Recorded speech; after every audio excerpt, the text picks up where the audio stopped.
역사상 가장 유창했던 인물이 왜 자기 인생의 가장 결정적인 순간에 침묵을 선택했는지 혹시 생각해 보신 적 있으신가요? 잠시 그 장면을 상상해 보십시오.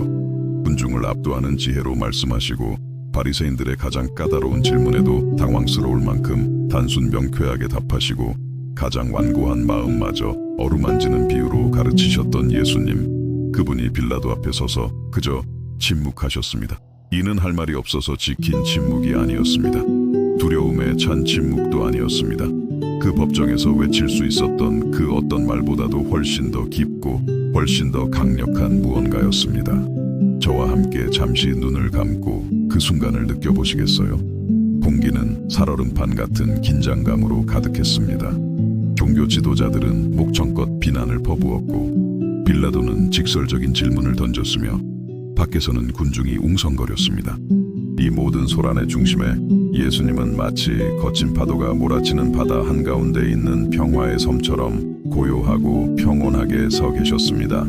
그분의 침묵은 텅 빈 것이 아니었습니다. 그 안에는 우리 인간이 종종 이해하지 못하는 목적과 사랑, 그리고 지혜가 가득 차 있었습니다. 잠시 여러분 자신의 삶을 돌아보세요. 자신의 결백을 설명하고 자신을 변호하고 자신이 옳았다는 것을 증명해야만 한다는 절박한 필요성을 느꼈던 순간이 얼마나 많았나요? 자신의 관점을 누군가에게 설득시키기 위해 얼마나 많은 논쟁을 벌여오셨나요? 그때 이렇게 말했어야 했는데, 이 말을 해서 내 정당함을 보여줬어야 했는데 라며 잠 못 이루고 되새겼던 밤은 또 얼마나 많았습니까? 이해받고 싶고 인정받고 싶고 나의 진실을 알아주었으면 하는 이 마음, 참으로 인간적인 모습이지 않나요? 하지만 예수님은 빌라도 앞에서 침묵하신 그 순간을 통해 우리에게 혁명적인 가르침을 주십니다. 그분은 언제 말하고 언제 침묵해야 하는지를 아는 것에 얼마나 거대한 힘이 있는지를 보여주십니다. 항상 마지막 말을 해야만 직성이 풀리는 우리 인간의 욕구를 초월하는 영적인 힘이 있다는 것을 알려주십니다. 그리고 사랑하는 여러분, 이 교훈은 2000년 전 예루살렘의 그 법정을 훨씬 뛰어넘어 오늘날 여러분이 겪는 갈등과 싸움, 그리고 아픔의 한복판에까지 닿아 있습니다. 이 이야기에서 무엇이 가장 제 마음을 울리는지 아십니까? 예수님께서 할 말이 없어서 침묵하신 게 아니라는 점입니다. 오히려 그분은 모든 답을 가지고 계셨습니다. 자신의 신성에 대해 설명하실 수도 있었고 바로 그 순간 성취되고 있던 예언들을 인용하실 수도 있었으며 그 재판의 정의와 불의에 대해 논리적으로 반박하실 수도 있었습니다. 하지만 그분은 침묵을 선택하셨습니다. 그리고 이 선택은 하나님의 성품과 우리가 어떻게 삶을 살아가야 하는지에 대한 깊은 진실을 드러냅니다. 생각해 보십시오. 빌라도는 로마 총독이었습니다. 자신의 질문에는 반드시 답이 따라야 하고 자신의 명령은 즉각 복종되어야 하는 것에 익숙한 사람이었죠. 그는 당대 최강의 정치적, 군사적 권력을 상징했습니다. 그런 그가 지금 이 아말의 게임에 응해주지 않는 나사렛 출신의 한 목수와 마주하고 있는 것입니다. 이 얼마나 강력한 대비입니까? 인간의 권력이 신의 권력을 이해하려 하고 세상의 권위가 하늘의 권위와 맞서는 순간이었습니다. 하지만 이 이야기에서 제 마음을 가장 깊이 터치하는 것은 예수님께서 침묵 속에서도 무언가 근본적인 것을 전달하고 계셨다는 사실입니다. 그분의 침묵은 웅변적이었습니다. 말없는 설교였고 수세기를 넘어 오늘날 우리에게까지 메아리치는 설법이었습니다. 우리가 지혜 때문에 침묵할 때, 모욕을 모욕으로 갚지 않기로 선택할 때, 우리 자신의 힘으로 변호하려 애쓰는 대신 하나님을 신뢰하기로 결단할 때 우리는 우리 구원자의 본을 따르고 있는 것입니다. 혹시 여러분의 말이 비록 사실이었을지라도 누군가에게 상처를 주었던 적이 얼마나 많았는지 생각해 보신 적 있나요? 옳고 싶다는 여러분의 욕심이 관계를 망가뜨린 적은요? 자신을 해명하려는 조급함이 오히려 더 큰 혼란을 야기한 적은 없었나요? 예수님은 때로 침묵이 우리가 내놓을 수 있는 가장 지혜롭고 가장 사랑이 넘치며 가장 강력한 응답임을 보여주십니다. 만약 그 순간 예수님께서 압박에 굴복하셨다고 상상해 보세요. 만약 그분이 자신을 변호하고 논쟁하며 말로써 자신의 무죄를 입증하려 하셨다면 어떻게 되었을까요? 아마 복잡한 신학적 토론이나 깊은 철학적 논쟁이 벌어졌을지도 모릅니다. 하지만 하나님께서 그 순간 원하셨던 것은 유창함의 과시가 아니었습니다. 그것은 사랑의 증명이었습니다. 인류를 구원하기 위해 기꺼이 침묵 속에서 고통받을 만큼 위대한 사랑 말입니다. 그리고 여기에 여러분의 마음을 특별하게 어루만질 무언가가 있습니다. 예수님께서 침묵하신 것은 그 비난들을 신경 쓰지 않으셨기 때문이 아닙니다. 그분은 그 순간 자신의 평판보다 당신과 저를 훨씬 더 중요하게 여기셨기 때문에 침묵하셨습니다. 그분의 침묵은 사랑의 행위였습니다. 그분이 하지 않으신 한마디 한마디가 우리의 구원이 그분 개인의 변호보다 더 중요하다는 선언이었습니다.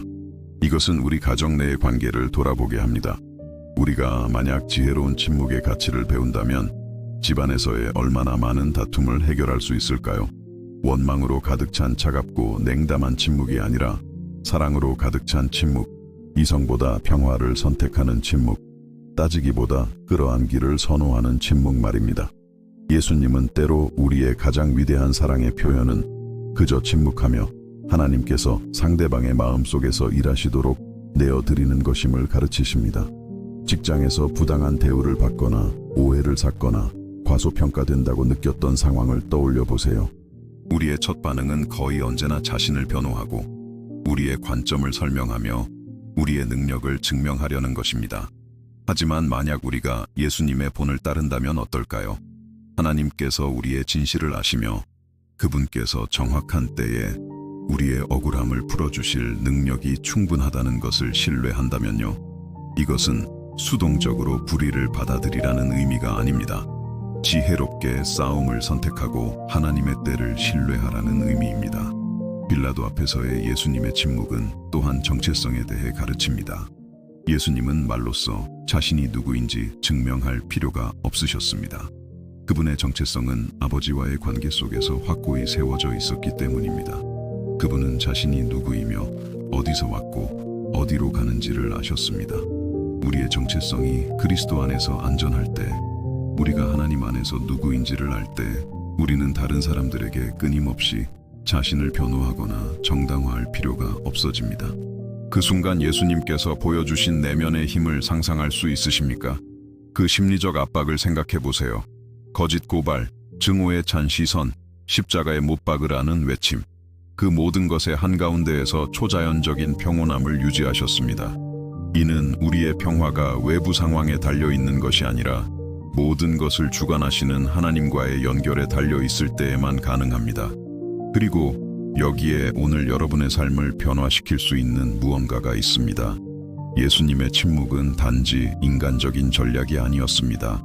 그것은 하나님의 본성을 드러내는 것이었습니다. 하나님은 스스로를 변호하실 필요가 없습니다. 그분 자신이 진리이시기 때문입니다. 하나님은 논쟁하실 필요가 없습니다. 그분은 모든 정의의 근원이시기 때문입니다. 하나님은 자신의 능력을 증명하실 필요가 없습니다. 모든 창조물이 그분의 능력의 증인이기 때문입니다. 우리가 이 하나님과 진정으로 연결될 때 우리는 모든 이해를 뛰어넘는 평화를 발견하게 됩니다. 하지만 분명히 말씀드리고 싶습니다. 예수님의 침묵은 회피가 아니었습니다. 무관심도 포기도 아니었습니다. 그것은 아버지의 완전한 계획에 대한 순종이었습니다. 그 부당해 보이는 고통을 통해 성취되고 있던 영원한 목적에 대한 복종이었습니다. 예수님은 그 순간 자신의 말이 빌라도나 종교 지도자들의 마음을 바꾸지 못할 것을 아셨습니다. 하지만 그분의 침묵은 아직 태어나지도 않은 수십억 명의 영원한 운명을 바꿀 것이었습니다. 이것은 우리가 이미 듣지 않기로 결정한 사람들을 설득하기 위해 얼마나 많은 에너지를 낭비하는지 생각하게 합니다. 아무런 결론도 나지 않는 논쟁에 얼마나 많은 시간을 쏟으며 이미 다친 마음을 바꾸려 애쓰는지요. 예수님은 때로 침묵이 첫마디 논쟁보다 더 생산적임을 가르치십니다. 우리의 본보기가 우리의 설명보다 더 크게 말하는 상황이 있다는 것을요. 예수님의 삶 전체를 보면 그분은 언제 말을 사용하고 언제 침묵을 사용해야 할지 완벽하게 알고 계셨습니다. 가르치고 치유하고 위로하고 바로잡아야 할 때는 말씀하셨습니다. 하지만 자신의 말이 하나님께서 실행하고 계시는 더 큰 계획을 방해할 수 있을 때는 침묵하셨습니다. 이 얼마나 깊은 지혜입니까? 얼마나 성숙한 영성입니까? 우리가 따라야 할 얼마나 위대한 본보기입니까? 부당하게 공격받을 때 잠자코 있기가 얼마나 어려운지 아시죠? 자신을 변호하는 것은 거의 인간의 본능과 같습니다. 하지만 예수님은 우리의 인간적인 본능보다 더 위대한 것이 있음을 보여주십니다. 바로 신적인 지혜입니다. 모든 것을 아시며 우리의 명백한 패배조차도 영광스러운 승리로 바꾸실 아버지를 향한 신뢰입니다. 여러분의 아픔을 생각해 보세요. 사랑하는 사람들에게 오해받았던 순간들, 여러분의 선한 의도가 잘못 해석되었던 상황들, 누군가를 도우려다 오히려 비난을 받았던 경우들, 어떻게 반응하셨나요? 변호의 말로, 긴 설명으로, 설득력 있는 농어로, 그리고 나서는 기분이 어떠셨나요? 아마 기진맥진하지 않으셨나요? 예수님은 우리에게 다른 길을 제시하십니다. 지혜로운 침묵의 길, 고요한 신뢰의 길, 굳이 설명할 필요가 없는 평화의 길을 말입니다. 하지만 제가 여러분과 나누고 싶은 놀라운 사실이 있습니다. 그 순간 예수님의 침묵은 또한 기도의 한 형태였습니다. 그분은 들리는 말을 하지 않으시면서도 아버지와 끊임없이 교제하고 계셨습니다. 그분의 영혼은 신적인 뜻과 정렬되어 있었고 그분의 심장은 하나님의 심장 박동에 맞춰 뛰고 있었습니다. 이는 우리에게 가장 강력한 기도 중 일부는 우리 마음의 은밀한 곳에서 우리의 영혼이 말없이 하나님과 만날 때 조용히 이루어진다는 것을 가르쳐 줍니다. 살다 보면 침묵이 가장 순수한 사랑의 언어가 되는 순간들이 있다는 것을 아시나요? 고통받는 사람 곁에 있을 때 때로는 당신의 조용한 존재 자체가 그 어떤 위로의 말보다 더 큰 온기를 전합니다. 기도할 때 하나님의 임재 안에서 조용히 머무는 것이 그 어떤 말로 된 간구보다 더 깊을 때가 있습니다. 예수님은 침묵 또한 영적인 언어임을 가르쳐 주십니다. 그리고 제가 여러분이 깨달았으면 하는 아름다운 사실이 하나 더 있습니다. 예수님은 사람들이 자신에게 무슨 짓을 할까 두려워서 침묵하신 것이 아닙니다. 그분은 하나님께서 자신을 통해 하실 일에 대한 사랑 때문에 침묵하셨습니다. 그분의 침묵은 약함이 아니라 강함이었습니다. 사람에게 굴복한 것이 아니라 하나님께 순종한 것이었습니다. 패배가 아니라 명백한 굴욕의 태안에서 잉태되고 있는 승리였습니다. 만약 우리가 그렇게 살 수 있다면 어떨까요? 만약 우리의 반응이 다른 사람들이 어떻게 생각하고 행동할지에 대한 두려움이 아니라 하나님께서 우리 삶을 통해 이루고자 하시는 일에 대한 사랑으로 인도된다면 어떨까요? 만약 우리의 침묵이 우리 자신의 말과 노력으로 모든 것을 해결하려는 시도 대신 하나님께서 일하실 공간을 내어드리는 방법이 된다면 어떨까요? 그날 빌라도의 법정은 예수님께서 우리에게 옳다는 것과 지혜롭다는 것의 차이를 가르쳐 주신 교실이 되었습니다. 옳다는 것은 사실을 아는 것입니다. 지혜롭다는 것은 그 사실을 가지고 무엇을 해야 할지 아는 것입니다. 예수님은 자신을 변호할 세상의 모든 이유를 가지고 계셨지만 그분의 신적인 지혜는 침묵을 선택하게 했습니다. 그것이 아버지의 더 큰 목적에 부합했기 때문입니다. 이것은 우리의 삶에서 우리가 아무런 유익도 없음에도 불구하고 옳다고 주장하는 수많은 상황을 떠올리게 합니다. 관계를 해치면서까지 우리의 주장을 증명하려 고집합니다. 상대방이 들을 준비가 되어 있지 않음에도 불구하고 우리의 관점을 설명하려 애씁니다. 예수님은 우리를 더 큰 성숙으로 초대하십니다. 언제 말할 가치가 있고 언제 하나님을 신뢰하는 것이 더 나은지를 아는 지혜로 말입니다. 그리고 이제 만약 여러분이 허락한다면 여러분의 삶을 변화시킬 지점에 도달했습니다. 예수님은 우리의 가치가 다른 사람들의 인정에 달려있지 않다고 가르치십니다. 우리의 존엄성은 인간의 승인에 기초하지 않습니다. 우리의 정체성은 끊임없이 변호될 필요가 없습니다. 왜냐하면 그것은 하나님의 손 안에서 안전하기 때문입니다. 우리가 이것을 이해하고 이 진리를 진정으로 내면화할 때 우리는 소수의 사람만이 아는 자유를 경험하게 됩니다. 최근에 누군가에게 자신을 설명해야만 한다고 느꼈던 때를 생각해 보세요. 그것이 얼마나 큰 고통을 주었는지 기억나시나요? 상대방이 당신의 관점을 이해하도록 만들기 위해 얼마나 많은 에너지를 썼는지요. 만약 제가 당신에게 그 춤을 추지 않아도 된다고 말한다면 어떨까요? 당신이 지혜로운 침묵, 내면의 평화, 하나님께서 당신의 진실을 아신다는 것만으로도 충분하다는 신뢰를 선택할 수 있다면요.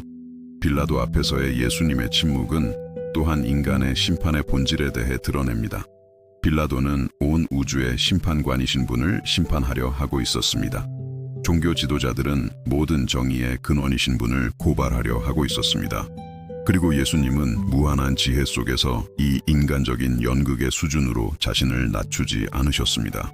그분은 영적인 차원에 머무르시며 아버지와 연결되어 영원한 구속의 계획을 이루고 계셨습니다. 이것은 우리에게 모든 심판이 우리의 변호를 받을 가치가 있는 것은 아님을 가르칩니다. 모든 비난이 우리의 설명을 들을 가치가 있는 것은 아닙니다. 모든 비판이 우리의 주의를 끌 가치가 있는 것은 아닙니다. 예수님은 때로 우리가 할 수 있는 최선은 하나님과 연결된 상태를 유지하며 그분께서 적절한 때와 방법으로 우리의 명성을 돌보실 것을 신뢰하는 것임을 보여주십니다. 이것이 여러분의 관계를 어떻게 혁신할 수 있는지 보이시나요? 자신을 정당화해야 한다는 끊임없는 압박감을 더 이상 느끼지 않는다고 상상해 보세요. 자신의 동기를 항상 설명해야 한다는 불안감을 더 이상 갖지 않는다고 상상해 보세요. 당신을 이해해야 할 사람은 이해할 것이고 이해할 준비가 되지 않은 사람은 당신이 아무리 많은 말을 사용하더라도 이해하지 못할 것이라는 사실에서 오는 평화를 상상해 보세요. 하지만 예수님의 침묵은 또한 신적인 타이밍에 대해 가르칩니다. 그분은 그때가 말의 순간이 아님을 아셨습니다. 희생의 순간이었습니다. 비유를 통해 가르칠 때가 아니었습니다. 고통을 통해 가르칠 때였습니다. 말씀을 통해 진리를 드러낼 때가 아니었습니다. 십자가를 통해 사랑을 드러낼 때였습니다. 그리고 이것은 우리 삶의 시기에 대한 깊은 성찰로 이어집니다. 말할 때가 있고 침묵할 때가 있습니다. 설명할 시기가 있고 그저 신뢰할 시기가 있습니다. 우리의 입장을 변호할 기간이 있고 우리의 사정을 하나님의 손에 맡길 기간이 있습니다.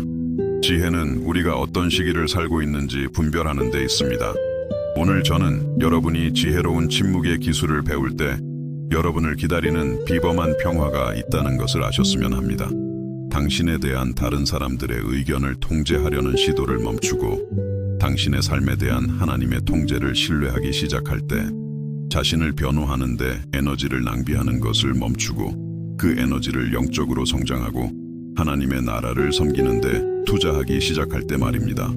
그 법정에서의 예수님의 침묵은 그분의 이야기의 끝이 아니었습니다. 그것은 우리 구원의 시작이었습니다. 패배가 아니었습니다. 세상이 본 가장 눈부신 승리의 전략이었습니다. 그리고 만약 여러분이 허락한다면 여러분의 삶에서의 지혜로운 침묵 또한 하나님께서 여러분을 통해 행하시고자 하는 놀라운 일들의 시작이 될 수 있습니다. 잠시 대화를 멈추고 싶습니다. 만약 이 메시지가 여러분의 마음에 와닿고 의미 있게 다가왔다면 좋아요를 눌러주시길 부탁드립니다. 단순한 행동이지만 여러분처럼 희망과 지혜의 말씀이 필요한 더 많은 분들에게 다가가는데 큰 힘이 됩니다. 그리고 아직 저희 커뮤니티의 일원이 아니시라면 채널을 구독하고 알림 설정을 잊지 마세요. 앞으로 예수님의 삶과 가르침에 대해 함께 발견해 나갈 것들이 아주 많으니까요. 더 나아가 특별한 초대를 하고 싶습니다. 여러분이 사랑하는 사람 중에 압박감, 비판, 오해의 순간을 겪고 있는 사람을 떠올려 보세요. 아마도 끊임없이 자신을 변호하며 다른 사람들에게 자신의 가치를 증명하려 애쓰느라 에너지를 소진하고 있는 누군가일 수 있습니다. 이 영상을 그 사람과 공유해 주세요. 그것이 그 사람이 새로운 영적 차원으로 꽃피우는 데 필요한 평화와 지혜의 씨앗이 될 수 있습니다. 마지막으로 댓글을 통해 무엇을 느끼셨는지 알려주세요. 예수님의 침묵에 대한 이 묵상이 여러분의 영혼을 어떻게 어루만졌는지 정말 알고 싶습니다. 아마 침묵의 가치를 배운 개인적인 경험이 있으실 수도 있고 지금 말할 것인가 침묵할 것인가를 결정해야 하는 상황에 처해 있을 수도 있습니다. 여러분의 댓글은 우리가 함께 영적으로 성장해 나가는 여정의 중요한 일부입니다. 지혜로운 침묵은 우리를 하나님과의 친밀한 자리로 이끌지만 바로 그 친밀함이 우리를 기독교인의 삶의 또 다른 근본적인 현실, 즉 우리의 가치가 우리가 하는 말에 있는 것이 아니라 우리가 살아내는 사랑에 있다는 깨달음으로 준비시킵니다. 인생은 우리가 항상 승리해야만 하는 끊임없는 논쟁의 장이 아닙니다. 오히려 우리의 평온함, 우리의 평화, 하나님에 대한 흔들리지 않는 신뢰를 통해 그리스도의 지혜를 보여줄 기회로 가득합니다. 그리고 바로 여기에서 우리에게는 유창함이나 설득력 있는 논쟁 이상의 것이 필요합니다. 우리에게는 침묵의 지혜, 고요함의 힘, 아버지의 완전한 계획을 온전히 신뢰하는 법을 배울 때 오직 예수님만이 주실 수 있는 평화가 필요합니다. 이제 우리가 빌라도 앞에서의 예수님의 침묵의 깊이를 이해하기 시작했으니 여러분을 훨씬 더 내밀한 여정으로 이끌어야겠습니다. 왜냐하면 그 침묵은 단지 전략적인 선택이나 자제력의 표현이 아니었기 때문입니다. 그것은 우리의 인간적인 이해를 초월하는 믿음의 가시적인 표현이었습니다. 말의 뒷받침 없이도 스스로 설 수 있을 만큼 견고한 하나님에 대한 신뢰의 구체적인 발현이었습니다. 그 침묵의 순간들 동안 예수님의 마음속에서는 무슨 일이 일어나고 있었을까요? 빌라도가 질문을 던지고 고소인들이 거짓된 주장을 외치는 동안 구원자의 생각과 마음에는 무엇이 스쳐 지나갔을까요? 저는 그분이 끊임없이 기도하며 아버지와 중단 없는 교제를 나누고 계셨다고 믿습니다. 다가올 육체적 고통뿐만 아니라 자신이 구원하러 온 자녀들에게 버림받는 감정적 고통을 견뎌낼 힘을 매 순간 공급받으면서 말입니다. 그리고 이것은 여러분이 매일의 신앙생활을 하는 방식을 완전히 바꿀 수 있는 성찰로 우리를 이끕니다. 군중 속에서 외로움을 느껴본 적이 몇 번이나 있나요? 당신을 이해해야 할 사람들에게 둘러싸여 있으면서도 오해받는다는 느낌을 경험한 적은요? 예수님은 우리에게 그런 외로워 보이는 순간에 우리가 하나님과 가장 깊은 친밀함을 누릴 수 있음을 보여주십니다. 아마 여러분이 이미 겪어봤을 법한 상황을 함께 생각해 봅시다. 가족 모임이나 직장 회식 혹은 교회 소그룹 모임에 있는데 누군가가 상처를 주고 깎아내리며 당신의 인격이나 동기를 의심하는 말을 하기 시작합니다. 당신의 첫 반응은 자신을 변호하는 것이겠죠. 사건에 대한 당신의 버전을 설명하고 그 사람이 당신에 대해 틀렸다는 것을 증명하는 것입니다. 하지만 만약 그 순간 당신이 예수님의 침묵을 기억한다면 어떨까요? 소모적인 논쟁에 뛰어드는 대신 그저 조용히 침묵하며 기도하기를 선택한다면 무슨 일이 일어날까요? 비겁해서가 아니라 할 말이 없어서가 아니라 믿음 때문입니다. 하나님께서 당신의 진실을 아시며 당신을 공격하는 사람의 마음을 만지실 능력이 완전하다는 것을 믿기 때문입니다. 당신의 평판이 주님의 손에 있으며 그분이 당신이 할 수 있는 것보다 훨씬 더 잘 돌보실 것이라고 신뢰하기 때문입니다. 이것은 희망에 대한 혁명적인 교훈입니다. 왜냐하면 진정한 희망은 우리 자신을 변호하는 능력에 기반하지 않기 때문입니다. 그것은 우리의 유창함이나 다른 사람을 설득하는 기술에 의존하지 않습니다. 기독교적 희망은 모든 것이 통제불능처럼 보일 때조차도 하나님께서 통제하고 계시다는 확신에 근거합니다. 우리가 오해받을 때조차도, 부당한 대우를 받을 때조차도, 우리의 동기가 의심받을 때조차도 말입니다. 예수님은 우리에게 인간적인 희망과 신적인 희망 사이에는 깊은 차이가 있음을 가르치십니다. 인간적인 희망은 환경, 사람, 유리한 상황에 의존합니다. 우리 주변에서 일어나는 일에 따라 요동칩니다. 하지만 하나님으로부터 오는 희망은 흔들리지 않습니다. 왜냐하면 그것은 끊임없이 변하는 삶이 아니라 변치 않는 아버지의 성품에 기반하기 때문입니다. 그리고 여기에 여러분의 마음을 특별하게 어루만질 무언가가 있습니다. 예수님께서 빌라도 앞에서 침묵하셨을 때 그분은 단지 믿음을 보여주신 것이 아닙니다. 그분은 사랑을 보여주셨습니다. 당신과 저를 향한 사랑입니다. 왜냐하면 그분은 자신이 하지 않은 모든 말, 하지 않은 모든 변호, 제시하지 않은 모든 농어가 우리에게 영원한 생명을 주기 위한 희생 제물로 바쳐지고 있음을 아셨기 때문입니다. 이것은 우리가 관계 속에서 어떻게 사랑을 표현하는지 돌아보게 합니다. 옳고 싶다는 우리의 욕구가 우리가 사랑하는 사람들을 얼마나 자주 상처 입히나요? 만약 우리가 이성 대신 사랑을 선택했다면 얼마나 많은 가족 간의 논쟁을 피할 수 있었을까요? 배우자들이 때로는 타당한 주장이 있더라도 사랑한다는 것은 침묵하는 것을 의미한다는 것을 배운다면 얼마나 많은 결혼 생활이 더 행복해질까요? 예수님께서 그 순간 보여주신 신적인 사랑은 자신의 평판보다 상대방의 유익을 더 걱정하는 사랑입니다. 비록 사실일지라도 거친 말로 누군가를 상처 입히기보다 오해받기를 선호하는 사랑입니다. 이성 대신 승리, 조화 대신 이치를 선택하는 사랑입니다. 그리고 이제 우리는 여러분의 관계를 혁신할 수 있는 지점에 도달했습니다. 예수님은 우리에게 말을 넘어선 사랑의 방식이 있음을 보여주십니다. 우리가 사랑 때문에 침묵할 때, 연민 때문에 보복하지 않기로 선택할 때, 상대방을 배려하여 자신을 변호하지 않기로 결정할 때, 우리는 예수님께서 사랑하신 것처럼 사랑하고 있는 것입니다. 우리는 성숙하고 희생적이며 신적인 사랑을 보여주고 있는 것입니다. 여러분의 가정 생활을 생각해 보세요. 배우자나 자녀, 또는 부모님과 반복되는 갈등, 그것이 긴장을 고조시킬 뿐이라는 것을 알면서도 당신의 주장을 증명하기 위해 얼마나 많이 고집을 부렸나요? 다음번에는 다른 접근법을 시도해 본다면 어떨까요? 포기해서가 아니라 사랑 때문에, 주장이 없어서가 아니라 연민이 넘쳐서 침묵하기를 선택한다면요? 이것은 학대를 용납하거나 심각한 불의 앞에서 수동적이 되라는 의미가 아닙니다. 예수님은 우리에게 무책임한 방관이 아닌 지혜로운 침묵에 대해 가르치십니다.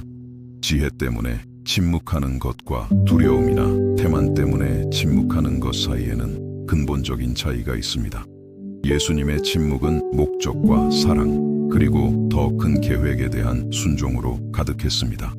그 순간 예수님의 순종은 또한 하나님께 자발적으로 순종하는 것의 아름다움에 대해 가르칩니다. 그분은 억지로 침묵하신 것이 아닙니다. 그 계획에 고통과 명백한 굴욕이 포함되어 있음에도 불구하고 아버지의 계획에 순종하기를 선택하고 계셨습니다. 그리고 이 순종은 맹목적이거나 굴종적인 것이 아니었습니다. 그것은 아버지의 지혜와 사랑에 대한 절대적인 신뢰에 기반한 지적이고 사랑이 넘치는 순종이었습니다.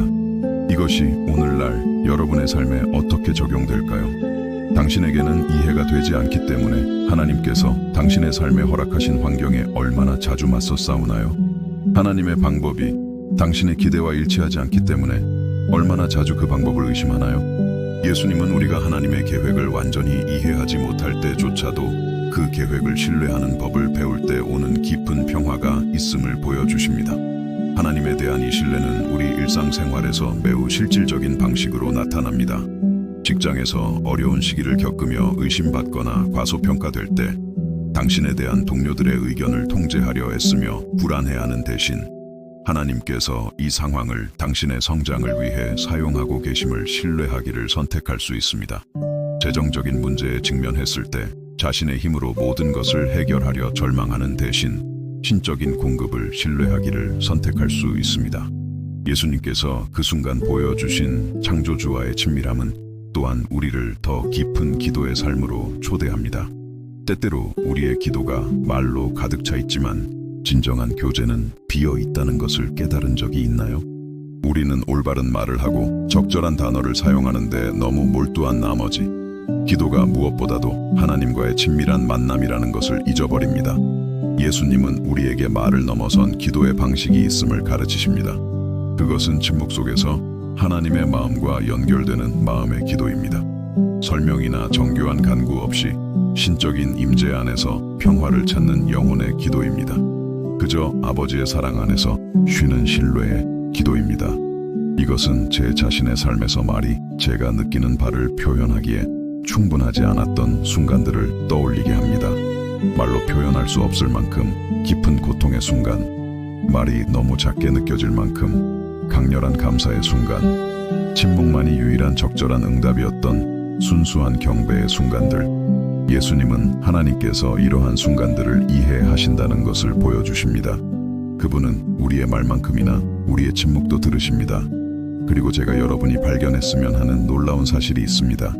우리가 지혜로운 침묵의 기술을 배우고 하나님과 이 조용한 친밀감을 발전시킬 때 우리는 외부 환경과 무관한 내면의 평화를 경험하기 시작합니다. 이것이 바로 바울이 모든 지각에 뛰어난 평화라고 묘사한 것입니다. 외부인에게는 말이 되지 않지만 하나님의 사랑 안에서 쉬는 법을 배운 사람에게는 모든 것이 이해되는 평온함입니다. 이 평화는 우리 삶에서 매우 구체적인 방식으로 나타납니다. 해결할 수 없는 갈등으로 밤잠을 설치는 것을 멈춥니다. 당신에 대한 다른 사람들의 의견을 통제하려 애쓰며 정신적 에너지를 낭비하는 것을 멈춥니다. 모든 것에 모든 사람에게 답을 가져야 한다는 의무감에서 벗어납니다. 그리고 이러한 불안감 대신 당신을 무조건적으로 사랑하시는 하나님의 손에 있다는 알면서 오는 평온함을 발견합니다. 용서는 우리가 예수님의 침묵에서 배울 수 있는 또 다른 깊은 측면입니다. 그분은 그 순간을 이용하여 자신의 고소인들의 위선을 지적하지 않으셨습니다. 종교 지도자들의 모순을 폭로할 기회를 잡지 않으셨습니다. 그렇게 할 모든 권리가 있었음에도 불구하고 거친 말로 복수하지 않으셨습니다. 대신 그분의 침묵은 미리 베푸는 용서의 한 형태였습니다. 이것은 우리에게 상처를 준 사람들에 대한 우리의 접근 방식을 재고하게 만듭니다. 우리에게 잘못한 사람과 맞서는 것은 참으로 자연스러운 일이지요. 그 사람이 얼마나 틀렸는지, 그들의 행동이 우리에게 어떤 영향을 미쳤는지, 어떻게 사과해야 하는지를 보여주고 싶은 것은 거의 본능적입니다. 하지만 예수님은 우리에게 다른 길을 보여주십니다.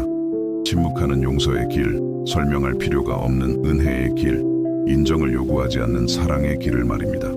만약 여러분이 이 원칙을 적용한다면 여러분의 관계가 어떻게 변할 수 있을지 상상해 보세요. 상대방에게 죄책감을 주지 않고 용서한다고 상상해 보세요. 당신이 얼마나 상처받았는지에 대한 연설 없이 원한을 놓아준다고 상상해 보세요.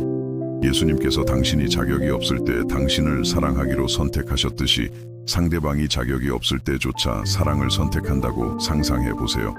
겸손은 아마 그 순간 예수님의 침묵의 가장 감동적인 측면 중 하나일 것입니다. 만왕의 왕이셨던 그분은 웅장한 말로 자신의 왕권을 증명할 필요가 없으셨습니다. 진리 그 자체이셨던 그분은 정교한 논증으로 진리를 변호할 필요를 느끼지 않으셨습니다. 온 우주의 모든 권능을 손에 쥐고 계셨던 그분은 명백한 약함을 통해 권능을 보여주기로 선택하셨습니다. 이것은 진정한 위대함에 대한 깊은 교훈입니다. 우리 문화는 위대함이 말을 잘하고 자신을 내세우고 다른 사람을 설득하는 능력을 통해 드러난다고 가르칩니다. 하지만 예수님은 진정한 위대함이 때로는 조용한 겸손, 고요한 힘, 자신을 증명할 필요가 없는 신뢰를 통해 나타난다는 것을 가르치십니다. 이것이 여러분 삶의 실제 상황에 어떻게 적용될까요? 회의에서 누군가가 효과가 없을 것이라고 아는 아이디어를 제시할 때 즉시 문제점을 지적하는 대신 기다리고 기도하며 아마도 당신의 관점을 더 부드럽게 기여할 방법을 찾기를 선택할 수 있습니다. 누군가가 당신을 부당하게 비판할 때 즉시 자신을 변호하는 대신 듣고 성찰하며 그것이 관계의 유익에 진정으로 기여할 경우에만 응답하기를 선택할 수 있습니다. 인내는 예수님께서 우리에게 가르쳐 주시는 지혜로운 침묵의 또 다른 열매입니다. 인내한다는 것은 우리의 저항에 대해 많이 이야기하며 버티는 것만을 의미하지 않습니다. 때로는 인내한다는 것은 조용히 신앙을 지키며 즉각적인 결과가 보이지 않을 때조차도 하나님의 과정을 신뢰하는 것을 의미합니다.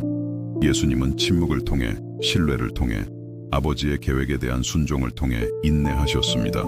지금 인생에서 힘든 시기를 겪고 계신가요? 기도가 응답되지 않는 것 같고 문제가 해결되지 않는 것 같으며 포기하고 싶은 유혹을 느끼는 순간인가요? 예수님의 인내하는 침묵은 당신을 이러한 순간들을 다루는 다른 방식으로 초대합니다.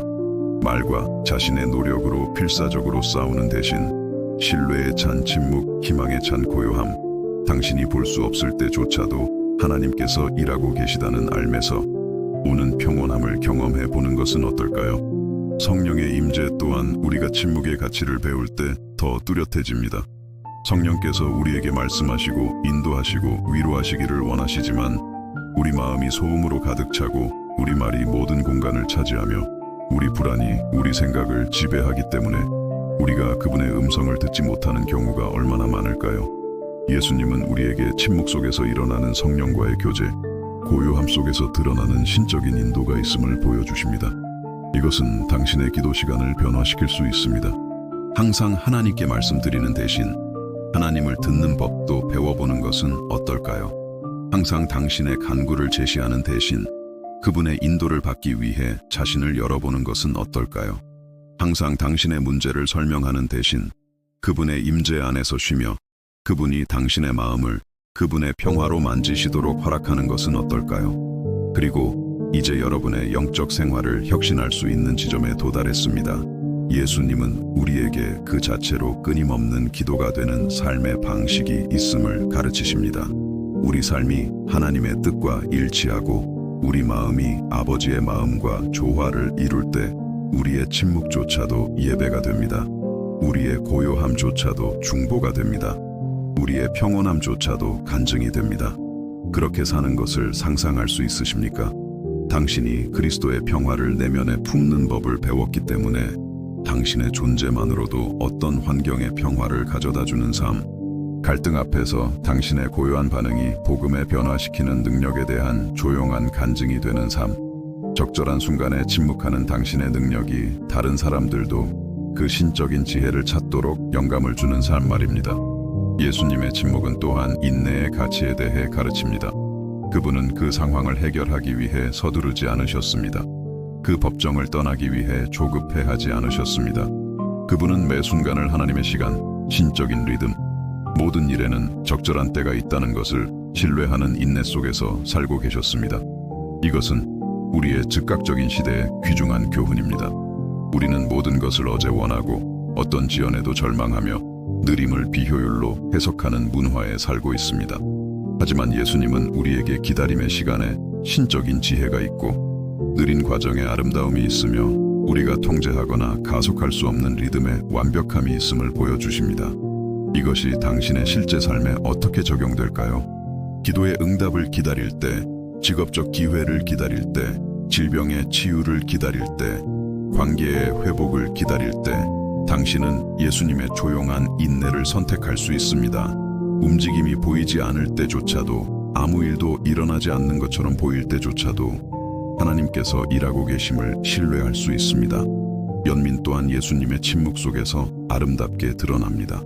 그분은 주변의 고통에 무관심해서 침묵하신 것이 아닙니다. 오히려 너무나도 마음을 쓰셨기 때문에 침묵하셨습니다. 그분은 자신의 구원 사명이 개인적인 변호보다 더 중요하다는 것을 아셨습니다.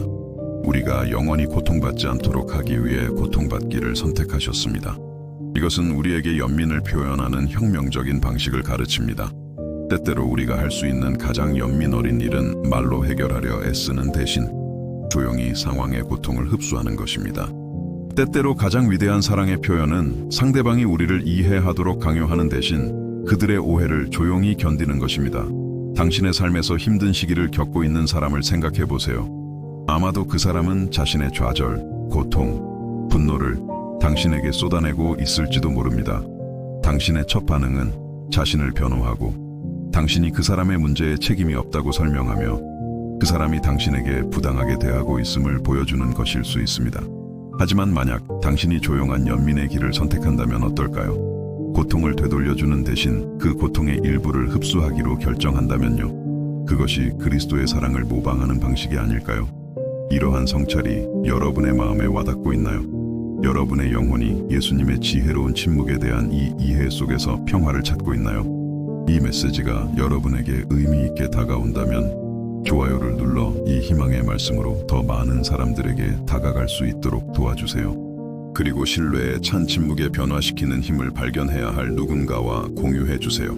예수님의 침묵은 우리가 하나님을 진정으로 신뢰한다는 것이 무엇을 의미하는지에 대한 더 깊은 이해로 우리를 이끕니다.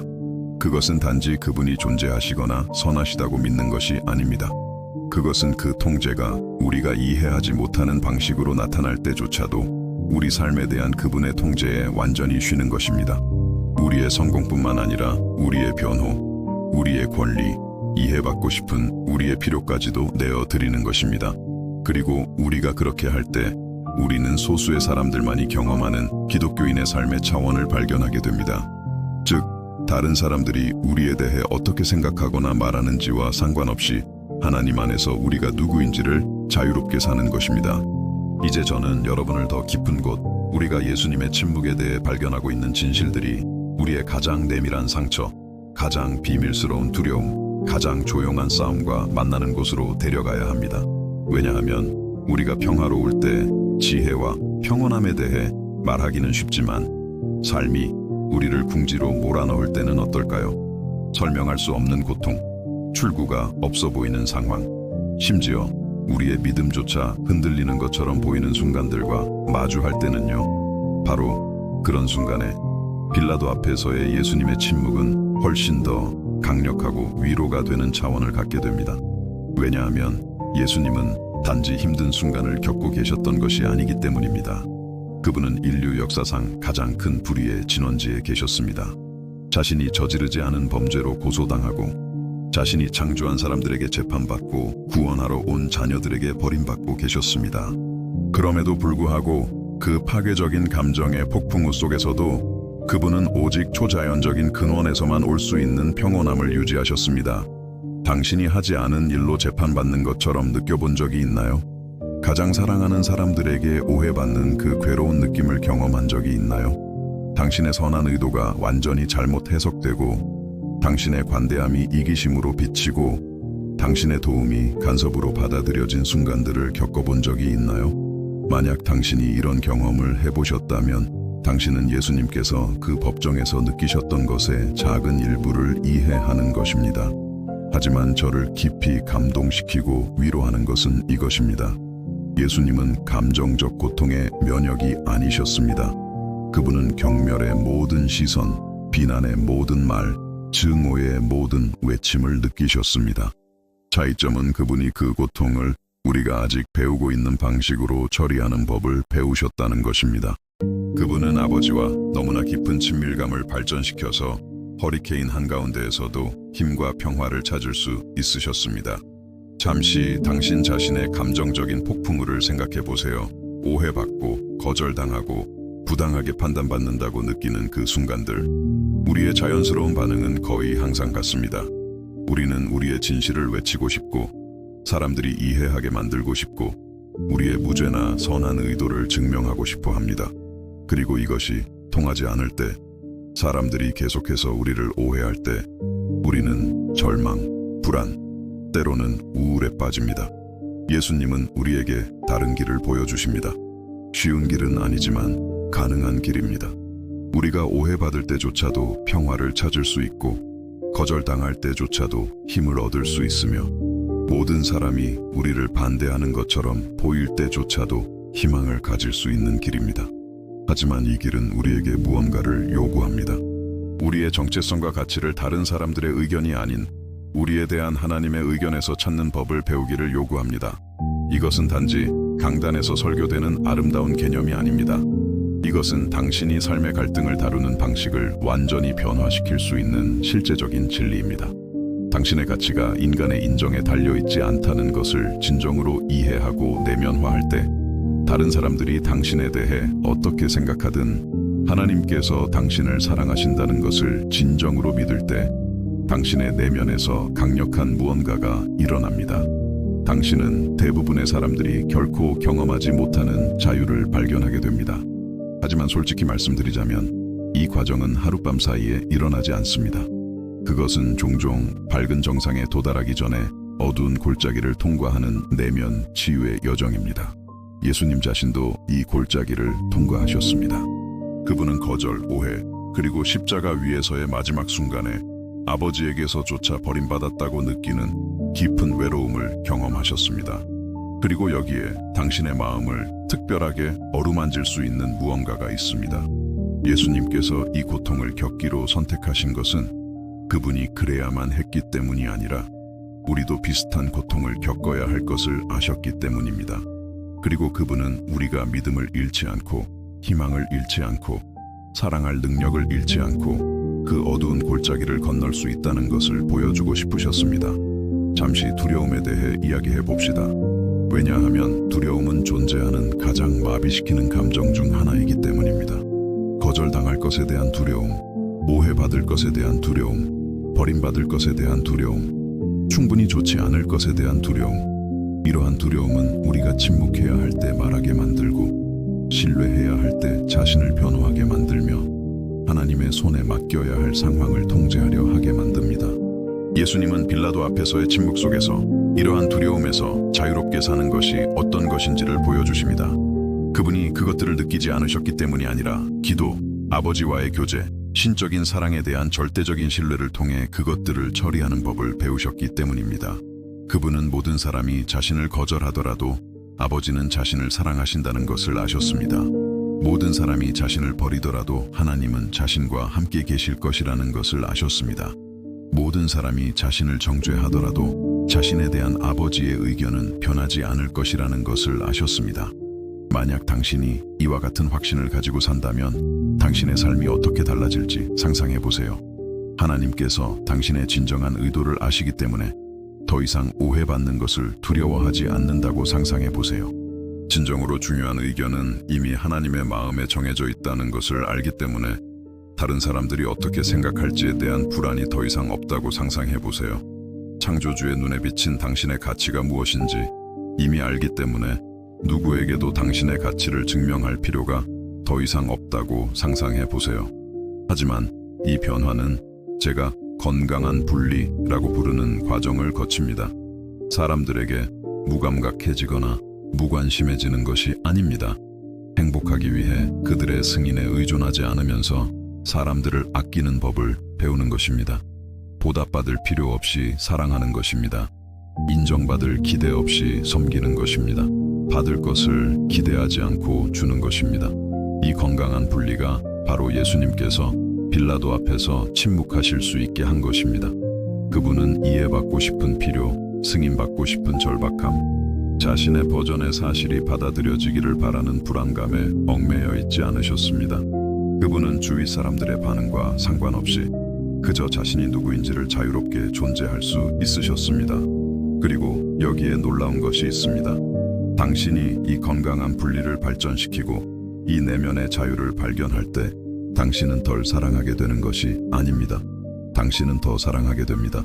왜냐하면 이제 당신은 의도 없이, 기대 없이, 보답의 필요 없이 사랑할 수 있기 때문입니다. 당신은 박수갈차에 없이 섬길 수 있고 감사함을 기대하지 않고 도울 수 있으며 사과를 요구하지 않고 용서할 수 있습니다. 이것을 당신 삶의 매우 구체적인 상황에 적용해 봅시다. 당신이 그 사람을 기쁘게 하고 있는지 아닌지 항상 확신할 수 없기 때문에 불안을 유발하는 관계를 생각해 보세요. 아마도 까다로운 상사, 비판적인 부모, 당신이 하는 어떤 것에도 만족하지 않는 것처럼 보이는 배우자일 수 있습니다. 예수님의 지혜로운 침묵은 당신을 다른 접근 방식으로 초대합니다. 끊임없이 기쁘게 하려 애쓰는 대신, 당신의 가치를 증명하려 지쳐가는 대신 그저 하나님 안에서 당신이 누구인지를 존재하고 그것으로 충분하다고 신뢰하는 것은 어떨까요? 이것은 반항적이거나 무책임해지라는 의미가 아닙니다. 사람들을 사랑하는 것과 감정적으로 그들에게 의존하지 않는 것 사이에 건강한 균형을 찾는 것을 의미합니다. 당신이 원하는 방식으로 인정받거나 감사받지 못하더라도 절망하지 않고 최선을 다하는 것을 의미합니다. 이것이 제공하는 내면의 치유는 깊고 지속적입니다. 왜냐하면 당신이 외부의 인정을 찾는 것을 멈추고 당신에 대한 다른 사람들의 의견을 통제하려는 시도를 멈출 때 당신의 삶에서 엄청난 에너지가 해방되기 때문입니다. 당신이 자신을 변호하고 설명하고 정당화하는 데 썼던 에너지는 이제 성장, 봉사, 더 건강한 관계에 투자될 수 있습니다. 하지만 이 치유 과정은 종종 우리를 힘든 순간들을 통과하게 만듭니다. 우리가 가장 깊은 불안감, 가장 오래된 두려움, 가장 고통스러운 상처들과 마주해야 하는 순간들, 그리고 바로 여기에서 성령의 임재는 단지 위로가 되는 것이 아니라 필수적이 됩니다. 성령은 우리가 무슨 말을 해야 할지 모를 때 기도하는 법을 가르치시는 분입니다. 우리의 고통이 너무 커서 말로 표현할 수 없을 때 우리를 위해 중보하시는 분입니다. 우리의 기억이 슬픔으로 흐려질 때 하나님의 약속을 상기시켜 주시는 분입니다. 그리고 그 침묵이 믿음의 행위일 때 침묵할 힘을 주시는 분입니다. 당신의 고통이 너무 강렬해서 말로 기도조차 할 수 없었던 순간들을 겪어본 적이 있나요? 당신이 할 수 있는 모든 것이 하나님 앞에서 신음하거나 그저 그분의 임재 안에서 침묵하는 것이었던 순간들? 이것들은 우리 영적 삶의 가장 신성한 순간들 중 일부일 수 있습니다. 왜냐하면 우리의 상처 입은 인간성이 성령의 위로하시는 신성과 만나는 때이기 때문입니다. 빌라도 앞에서의 예수님의 침묵은 우리에게 구속적인 고통의 방식이 있음을 보여줍니다. 고통 자체가 좋은 것이기 때문이 아니라 우리가 하나님과 교제하며 고통을 겪을 때, 기도와 신뢰를 통해 우리의 고통을 처리할 때 그 고통은 우리를 그리스도를 더 닮은 사람으로 변화시킬 수 있기 때문입니다. 이것은 우리가 고통을 찾거나 학대를 받아들여야 한다는 의미가 아닙니다. 이것은 삶에 피할 수 없는 고통이 닥쳤을 때 우리가 그것을 어떻게 처리할지 선택할 수 있다는 것을 의미합니다. 우리는 쓰라리게 되기를 선택하거나 성장하기를 선택할 수 있습니다. 우리는 마음을 닫기를 선택하거나 하나님의 사랑에 더 마음을 열기를 선택할 수 있습니다. 우리는 원한에 갇히기를 선택하거나 고통 속에서 구속을 찾기를 선택할 수 있습니다. 구속은 아마도 기독교의 가장 아름다운 진리 중 하나일 것입니다. 그것은 하나님께서 우리의 가장 고통스러운 경험조차도 우리의 성장과 그분의 나라의 유익에 기여하는 무언가로 변화시킬 수 있다는 약속입니다. 우리가 받은 상처는 다른 사람들에 대한 연민의 원천이 될 수 있습니다. 우리가 경험한 거절은 우리에게 하나님의 무조건적인 수용을 소중히 여기도록 가르칠 수 있습니다. 우리가 겪은 오해는 우리를 다른 사람들의 싸움에 더 민감하게 만들 수 있습니다. 하지만 이 구속이 일어나기 위해서는 우리는 우리의 경험을 단지 인간적인 관점이 아니라 하나님의 관점을 통해 처리하는 법을 배워야 합니다. 우리는 단지 왜 이런 일이 나에게 일어나고 있는가?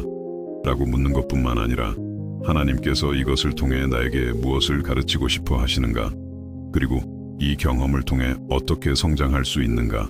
라고 묻는 법을 배워야 합니다. 예수님의 침묵은 우리에게 때로는 가장 중요한 질문이 어떻게 이 상황에서 벗어날 수 있는가?가 아니라 어떻게 이 상황을 통해 하나님께 영광을 돌릴 수 있는가?라는 것을 가르칩니다. 어떻게 사람들이 나를 이해하게 만들 수 있는가?가 아니라 오해받으면서도 어떻게 그리스도의 성품을 반영할 수 있는가?입니다. 이 관점의 변화는 혁명적입니다.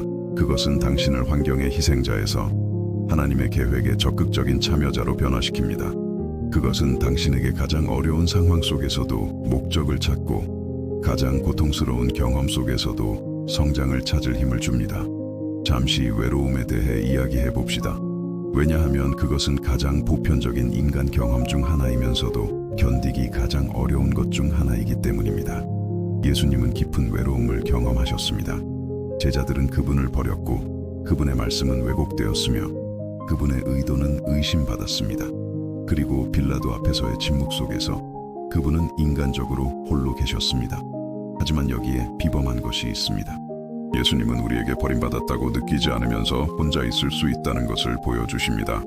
사람들에게 오해받으면서도 여전히 하나님께 사랑받는다고 느낄 수 있다는 것을 보여주십니다. 인간적인 거절을 겪으면서도 여전히 신적인 수용을 경험할 수 있다는 것을 보여주십니다. 외로움의 시기를 겪고 계신가요? 오해받고 거절당하고 무시당한다고 느끼고 계신가요? 예수님의 침묵은 당신을 결코 실패하지 않는 동반자, 결코 실망시키지 않는 사랑, 당신의 성과에 결코 조건 지어지지 않는 수용을 발견하도록 초대합니다. 그것은 우리가 그분을 느끼지 못할 때조차도 항상 함께 계시는 하나님의 동행입니다. 이 발견은 당신의 외로움의 경험을 변화시킬 수 있습니다. 순수한 고통의 시기 대신 하나님과의 특별한 친밀감의 시간이 될 수 있습니다. 어두운 골짜기 대신 신과의 만남의 장소가 될 수 있습니다. 벌 대신 변장한 선물이 될 수 있습니다. 하지만 이것은 사고방식의 변화를 요구합니다. 외로움을 단지 부정적인 것으로만 보는 것을 멈추고 그것을 또한 기회로 보기 시작해야 합니다. 외부의 목소리를 잠재우고 하나님의 음성을 들을 기회, 사람들에게서 채움을 찾는 것을 멈추고 하나님 안에서 그것을 찾을 기회, 아마도 많은 관계적 방해 속에서는 불가능했을 창조주와의 친밀감을 발전시킬 기회입니다. 용서는 우리가 여기서 탐구해야 할 또 다른 깊은 측면입니다. 왜냐하면 빌라도 앞에서의 예수님의 침묵은 단지 전략적인 지혜의 문제가 아니었기 때문입니다. 그것은 또한 미리 베푸는 용서의 행위였습니다. 그분은 자신의 고소인들이 용서를 구하기 전에 이미 그들을 용서하고 계셨습니다. 그들이 틀렸다는 것을 인정하기 전에 이미 자신의 심판관들을 풀어주고 계셨습니다. 이것은 우리에게 용서에 대한 혁명적인 무언가를 가르칩니다. 용서는 단지 상대방이 뉘우친 후에 우리가 하는 일이 아닙니다. 때로는 용서는 상대방의 반응과 상관없이 우리 자신의 자유를 위해 우리가 하는 일입니다. 때로는 우리가 용서하는 것은 상대방이 자격이 있기 때문이 아니라 우리가 원한의 무게에서 자유롭게 살 자격이 있기 때문입니다. 당신에게 상처를 준 누군가에 대한 원한을 품고 있나요? 그 사람이 사과하러 오기를 기다렸다가 용서할 수 있을 거라고 생각하나요? 예수님의 용서하는 침묵은 당신을 다른 접근 방식을 고려하도록 초대합니다. 만약 당신에게 상처를 준 사람을 이롭게 하기 위해서가 아니라 당신 자신을 이롭게 하기 위해 용서한다면 어떨까요? 그 사람이 용서받을 자격이 있기 때문이 아니라 당신이 자유롭게 살 자격이 있기 때문에 그 원한을 놓아준다면요. 이런 종류의 용서는 쉽지 않습니다. 종종 그것이 완전해질 때까지 여러 번 반복해야 하는 과정입니다. 하지만 그것은 사람이 할 수 있는 가장 해방적인 행위 중 하나입니다. 왜냐하면 당신이 진정으로 용서할 때, 당신이 원한을 완전히 놓아줄 때, 당신의 삶에서 엄청난 에너지가 해방되기 때문입니다. 당신이 분노를 키우는 데 썼던 에너지는 이제 사랑, 성장, 목적에 투자될 수 있습니다. 이것이 제공하는 내면의 변화는 깊습니다. 당신은 당신에게 일어난 나쁜 일들로 정의되는 것을 멈추고 그 일들에 대해 당신이 어떻게 반응하기로 선택했는지로 정의되기 시작합니다. 당신은 과거의 인질이 되는 것을 멈추고 당신 자신의 미래의 건축가가 됩니다. 당신은 다른 사람들의 행동의 희생자가 되는 것을 멈추고 당신 자신의 행복과 내면의 평화에 책임이 있게 됩니다. 하지만 제가 당신에게 말해야 할 중요한 것이 있습니다. 이 변화는 당신이 혼자서 할 만큼 충분히 강하기 때문에 일어나는 것이 아닙니다. 그것은 당신이 성령께서 당신 안에서 당신을 통해 그리고 당신과 함께 일하시도록 허락하기 때문에 일어납니다. 당신의 삶에서의 신적인 임재가 용서할 수 없는 것을 용서하고 사랑받을 자격이 없어 보이는 것을 사랑하며 모든 증거가 불신을 시사할 때 신뢰하는 것을 가능하게 만듭니다. 성령은 우리에게 변화하고자 하는 소망뿐만 아니라 변화할 힘도 주시는 분입니다. 그분은 우리의 돌 같은 마음을 살 같은 마음으로, 우리의 쓰라린 영혼을 달콤한 영혼으로, 우리의 비판적인 눈을 연민 어린 눈으로 변화시키시는 분입니다. 그리고 그분은 힘이나 강압을 통해서가 아니라 사랑, 인내, 친절을 통해 그렇게 하십니다. 우리 삶에서의 이 성령의 역사는 종종 침묵 속에서 일어납니다. 예수님께서 빌라도 앞에서 침묵 속에서 힘을 찾으셨듯이 우리도 하나님과의 조용한 순간들 속에서 변화를 찾을 수 있습니다. 우리가 말하지 않고 구하지 않고 설명하지 않는 순간들, 우리가 그저 신적인 임재 안에서 쉬며 그분이 우리 안에서 그분의 일을 하시도록 허락하는 순간들 말입니다. 당신은 하나님과의 이러한 조용한 순간들을 위해 시간을 내고 있나요? 당신이 그분과 함께 있는 것 외에는 아무것도 하지 않는 순간들? 당신에게 의제도 없고 긴급한 간구도 없으며 해결해야 할 문제도 없는 순간들. 이러한 순간들은 인간적인 관점에서는 비생산적으로 보일 수 있지만 영적인 관점에서는 당신이 가질 수 있는 가장 생산적인 순간들 중 일부입니다. 이러한 명상적인 침묵의 순간들 속에서 우리의 영혼은 우리가 존재조차 몰랐던 상처에 대한 치유를 찾습니다. 이 신성한 고요함 속에서 우리의 영은 불가능해 보였던 도전들에 맞설 힘을 찾습니다. 이 신적인 평온함 속에서 우리의 마음은 우리의 삶을 변화시킬 결정들을 내릴 명확성을 찾습니다. 희망 또한 하나님과의 이러한 침묵의 순간들 속에서 새로워집니다. 왜냐하면 우리가 그분의 임재 안에서 조용히 있을 때, 우리의 영혼이 창조주 앞에서 평온할 때, 우리는 그분의 약속을 더 명확하게 들을 수 있기 때문입니다. 우리는 그분의 사랑을 더 깊이 느낄 수 있습니다. 우리는 그분의 임재를 더 실제적으로 인식할 수 있습니다. 그리고 이 새로워진 희망은 단지 일시적인 감정이 아닙니다. 그것은 힘든 순간에 우리를 지탱하는 힘, 어두운 시기에 우리를 인도하는 빛, 삶의 폭풍우가 우리를 쓰러뜨리려 할 때 우리를 굳건히 지켜주는 닻입니다. 그것은 우리의 환경에서 오는 희망이 아니라 변치 않는 하나님의 성품에 대한 우리의 믿음에서 오는 희망입니다. 만약 당신이 이러한 진실들에 감동받고 있다면, 만약 예수님의 지혜로운 침묵이 당신의 마음속에서 메아리치고 있다면, 하나님께서 이 메시지를 통해 당신에게 무엇을 말씀하고 계시는지 공유하는 댓글을 남겨주세요. 그리고 우리가 함께 이 영적 발견의 여정을 계속할 수 있도록 채널을 구독해 주세요. 예수님의 침묵은 우리의 치유가 다른 사람들의 인정에 달려있는 것이 아니라 우리를 향한 하나님의 사랑에 달려있다는 더 깊은 이해로 우리를 이끕니다. 우리의 평화는 갈등의 부재에 기반하는 것이 아니라 우리 마음속에 계신 평화의 왕의 임재에 기반합니다. 우리의 힘은 우리 자신을 변호하는 능력에서 오는 것이 아니라 우리를 변호하시는 하나님을 신뢰하는 능력에서 옵니다. 그리고 우리가 이러한 진실들을 발견하고 그것들을 진정으로 내면화할 때 우리는 세상이 줄 수도 없고 빼앗을 수도 없는 자유를 발견하게 됩니다. 이제 우리는 여정의 중심, 모든 조각이 맞춰지고 신적인 지혜가 그 충만함 속에서 드러나는 순간에 도달했습니다. 왜냐하면 빌라도 앞에서의 예수님의 침묵은 단지 자제력의 표현이나 영리한 인간적인 전략이 아니었기 때문입니다. 그것은 세상이 목격한 가장 강력한 신적인 능력의 발현이었습니다. 그것은 하나님께서 강하다는 것, 이긴다는 것, 상황을 통제한다는 것이 무엇을 의미하는지에 대한 규칙을 다시 쓰고 계셨던 것입니다. 그리고 여기에 여러분이 자신의 도전을 바라보는 방식을 영원히 바꿀 계시가 있습니다. 예수님은 패배하고 있었기 때문에 침묵하신 것이 아닙니다. 그분은 그 순간 어떤 인간의 눈으로도 인식할 수 없는 방식으로 이기고 계셨기 때문에 침묵하셨습니다. 침묵의 매 순간은 역사상 가장 위대한 승리를 향한 한 걸음이었습니다. 그분이 하지 않으신 모든 말은 구속의 책에 기록되는 영원한 생명의 말씀이었습니다. 이것이 오늘날 여러분의 삶에 무엇을 의미하는지 상상할 수 있으십니까? 그것은 여러분이 지혜로운 침묵을 선택할 때, 특정 상황에서 자신을 변호하지 않기로 선택할 때, 자신의 힘으로 싸우는 대신 하나님을 신뢰하기로 결정할 때, 여러분은 수동적이거나 약한 것이 아니라는 것을 의미합니다. 여러분은 인간의 이해를 초월하는 능력의 한 형태에 참여하고 있는 것입니다.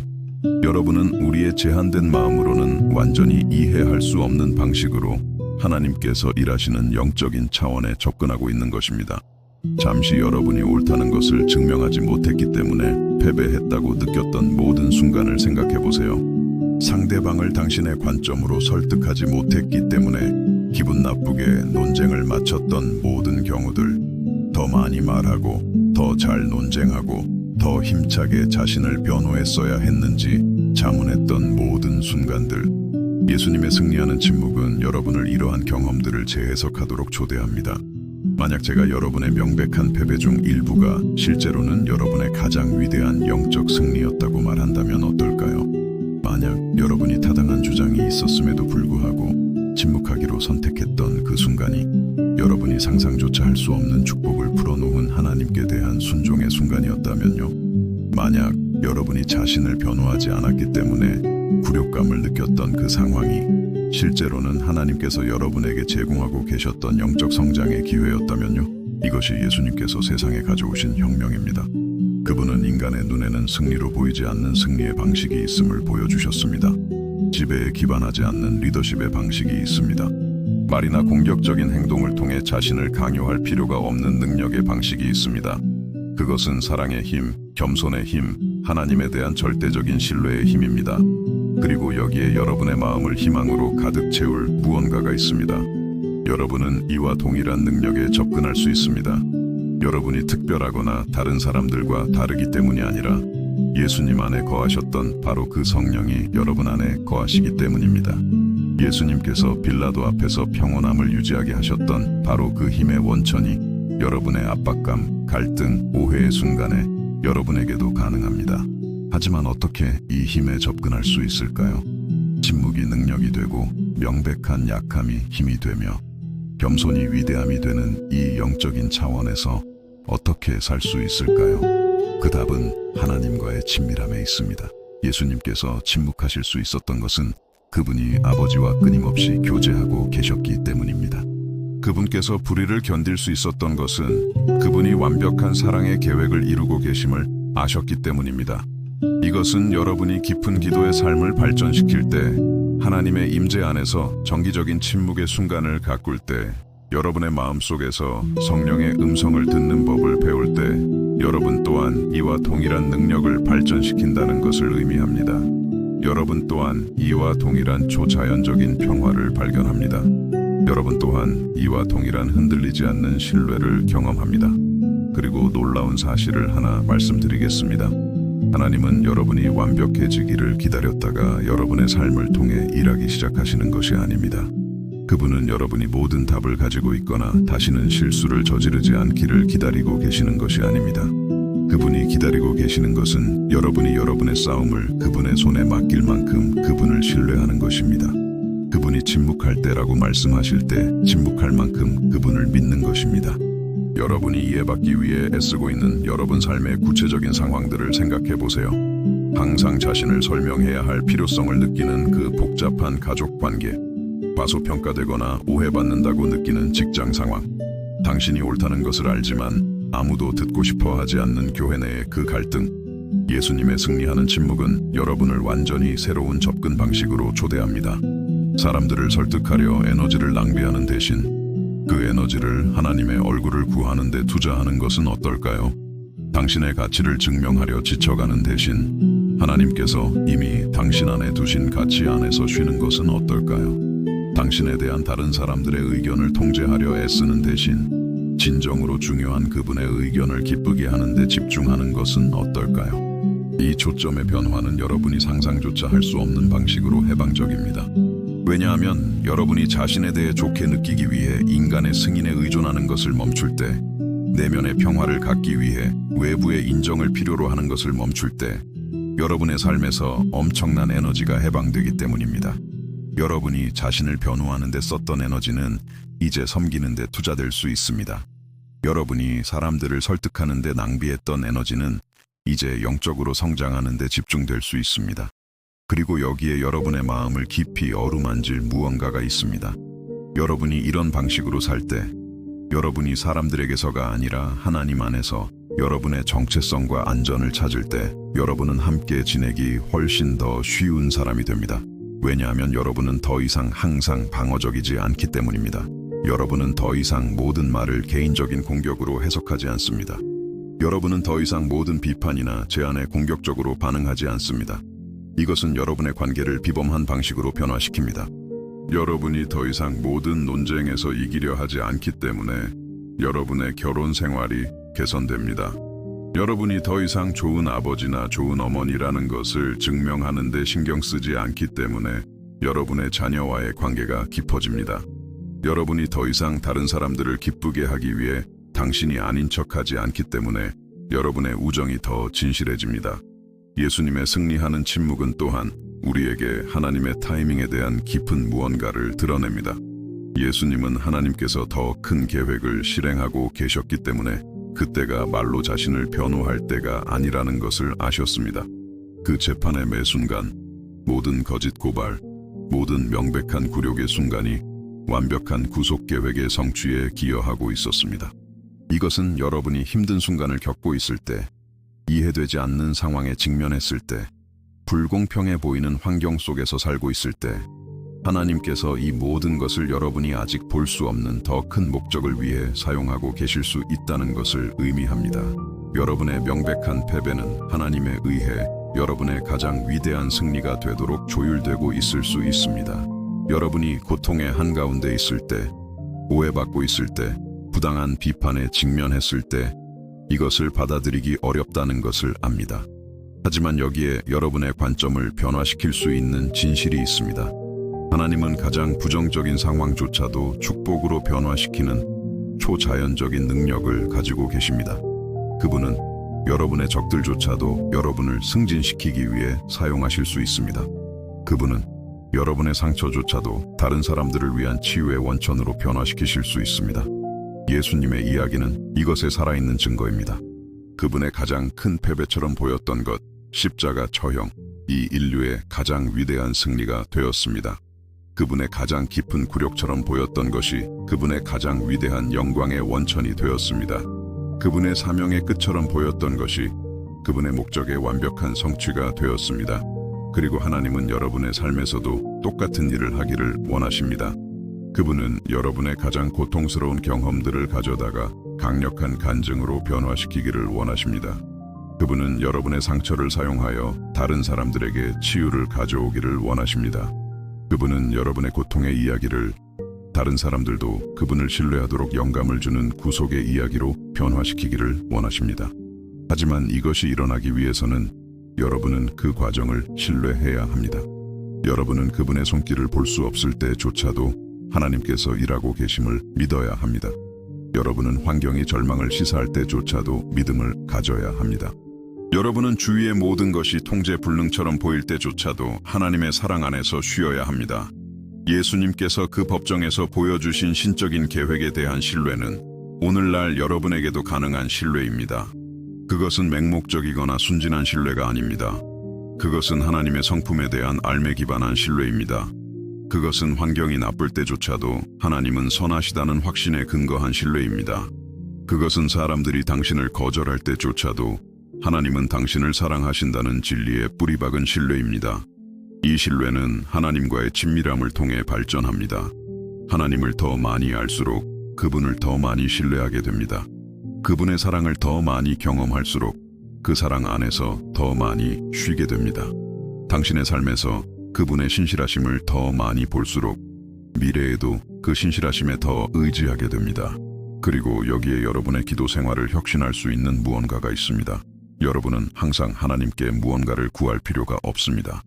때로는 가장 강력한 기도는 그저 그분의 임재 안에서 조용히 머무르며 그분이 여러분의 마음을 그분의 평화로 채우시도록 하는 것입니다. 때로는 가장 깊은 교제는 여러분이 말하기를 멈추고 듣기 시작할 때 일어납니다. 때로는 가장 변화적인 만남은 여러분이 보답으로 아무것도 구하지 않고 그저 신적인 사랑 안에서 쉴 때 일어납니다. 예수님은 우리에게 영적 삶의 차원이 있으며 그곳에서는 우리가 끊임없이 구하고 설명하고 하나님과 협상할 필요가 없다는 것을 가르치십니다. 그분이 우리에게 무엇이 최선인지 아시고 완벽한 방법과 완벽한 시간에 우리를 돌보실 것이라는 것을 그저 신뢰하는 쉼의 장소가 있습니다. 여러분이 이 영적인 쉼의 장소를 찾을 때, 여러분이 하나님에 대한 이 흔들리지 않는 신뢰를 발전시킬 때, 여러분의 외부 생활에서 비범한 일이 일어납니다. 여러분은 더 평온하고 더 인내심 있고 더 연민 어린 사람이 됩니다. 여러분은 문제가 생길 때마다 불안으로 반응하는 것을 멈춥니다. 여러분은 어려움이 나타날 때마다 공황 상태에 빠지는 것을 멈춥니다. 대신 여러분은 위기의 순간에 평정을 유지하는 초자연적인 능력을 발전시킵니다. 여러분은 폭풍우 속에서 평화를 찾습니다. 여러분은 모든 것이 잘못된 방향으로 가고 있는 것처럼 보일 때조차도 희망을 유지합니다. 그리고 이 평온함은 단지 여러분 자신의 유익을 위한 것이 아닙니다. 그것은 여러분 주위의 모든 사람들에게 축복이 됩니다. 여러분이 더 평온하고 신뢰하는 사람이 될 때 여러분의 가족에게 미칠 수 있는 영향을 생각해 보세요. 여러분의 자녀들은 절망에 빠지지 않고 삶의 도전에 맞서는 것이 가능하다는 것을 배웁니다. 여러분의 배우자는 쉽게 흔들리지 않는 사람 곁에 있는 안전함을 경험합니다.